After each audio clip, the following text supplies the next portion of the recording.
Big பாஸ பொறுத்தவரைக்கும் season 1ல இருந்து season 9 வரைக்கும் நெறைய மாற்றங்கள்லாம் நடந்துருச்சுங்க. ஆனா நம்ம கிட்ட ஒரு மாற்றம் மட்டும் ஏற்படவே மாட்டேங்குது. அந்த மாற்றம் ரொம்ப முக்கியமான மாற்றம். ஆனா நம்ம கிட்ட இருந்து அந்த மாற்றம் ஏற்படவே மாட்டேங்குதுங்க. நான் எத பத்தி பேசுறேன்னு பார்த்தீங்கன்னா, வோட்டிங்க பத்தி தான் பேசுறேன்.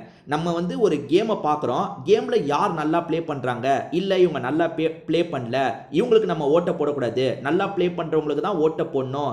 இந்த மாரி நம்ம எப்ப தான் முடிவு எடுக்க போறோம்னு தெரியல. ஏன் அப்படி சொல்றேன்னு பார்த்தீங்கன்னா, எப்பவுமே பொண்ணுங்களுக்கு தான் ஓட்டு அதிகமா விழுது. அதாவது நாமினேஷன்ல வந்தா பொண்ணுங்களுக்கு அதிகமா விழுது. அதுலயும் பொண்ணுங்க கொஞ்சம் அழகா இருந்துட்டா போதும், நம்ம பசங்க வாரி இறைச்சிருவாங்க. இப்ப யோசிச்சு பாருங்க. இந்த ஒரு நாள்லயே வந்து இன்னைக்கு நாமினேஷன் வச்சுட்டாங்க. இப்ப யாரு சுத்தமா பெர்ஃபார்ம் பண்ணாம இருக்கிறது யாரு? ஆசினி மாரி ஒருத்தங்க பண்ணிட்டு இருக்காங்கல்ல. அதாவது வியானான்னு ஒரு பொண்ணு வந்திருக்காங்கல்ல. அவங்க தான் சுத்தமா வெளியே தெரியல. ஒண்ணுமே பண்ணல. நியாயப்படி பார்த்தா நம்ம பசங்க யாருக்கு ஓட்டு கம்மியா போட்டிருக்கணும்? இந்த வியானாக்கு தானே கம்மியா போட்டிருக்கணும். இப்ப அன்அஃபிஷியல் வோட்டிங் வந்துருச்சுங்க. அதாவது அன்அஃபிஷியலா டே 1ல இருந்தே நமக்கு காமிப்பாங்க பார்த்தீங்களா? இது 100% உறுதின்னு சொல்ல முடியாது. இதுல எப்படி ரிஃப்ளெக்ட் ஆகுதோ, அதே மாரி தான் விஜய் டிவி ஓட்லயும் ரிஃப்ளெக்ட் ஆகும். ஸோ அதனால இது கொஞ்சம் மேட்ச் ஆகும்னு சொல்லலாம். ஒரு 80% கண்டிப்பா மேட்ச் ஆகுங்க.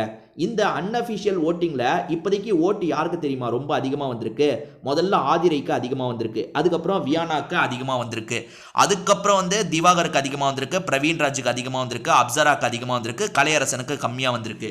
சரி, கலையரசன் விளையாடல, நான் ஏத்துக்கிறேன். கலையரசன் இந்த ஒரு நாள்ல எதுவுமே பண்ணலங்க, நான் ஏத்துக்கிறேன். அப்ப வியானா என்ன பண்ணாங்க? எப்படி வியானா 2வது இடத்துக்கு வந்தாங்க? சரி, இந்த ஒரு நாள் ஆதிரை என்ன பண்ணாங்க? ஆதிரை எப்படி ஃபர்ஸ்ட் பிளேஸ்க்கு வந்தாங்க? ஆக மொத்தத்துல இந்த ஃபர்ஸ்ட் 2 ஓட்டு இருக்கு பாத்தீங்களா? பொண்ணுன்றதுனால, அதுவும் இல்லாம அழகா இருக்காங்கன்றதுனால விழுந்த ஓட்டு தாங்க. அதாவது ஒரு குரூப் இருக்காங்க. அவங்கள பொறுத்தவரைக்கும் பொண்ணுங்கன்னா உடனே ஃபேன் கிளப் ஆரம்பிக்கிறது, ஓட்ட போடுறது, இந்த மாதிரி விஷயம் பண்ணிட்டு இருக்காங்கங்க. அதனால தான் கேம் விளையாடுறவங்க மாட்டிட்டு வெளியே போயிடுறாங்க. நம்ம கேம் விளையாடணும், ஏதாவது பண்ணணும்னு நினைக்கிறவங்க டக்கு டக்குன்னு மாட்டி காலியாயிடுறாங்க.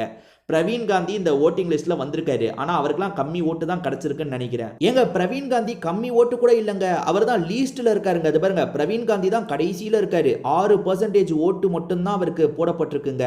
ஆனா பிரவீன் காந்தி டே 1 நல்லா தான் பெர்ஃபார்ம் பண்ணியிருக்காரு. எல்லார்கிட்டயும் அனுசரிச்சு நடந்துக்கிறாரு. பாருங்களேன், ஓட்டிங் மட்டும் எவ்வளவு கம்மியா வந்திருக்குன்னு பாருங்க. சரி, என்ன நடக்குது பார்ப்போம். அபிஷியல் ஓட்டிங்லயாவது பிரவீன் காந்தி தப்பிக்கணும்னு நான் நினைக்கிறேன். கலையரசன் சுத்தமா பெர்ஃபார்ம் பண்ணலங்க. இந்த வாட்டி கலையரசன் தான் போறதுக்கான வாய்ப்பு பிரகாசமா தெரியுது.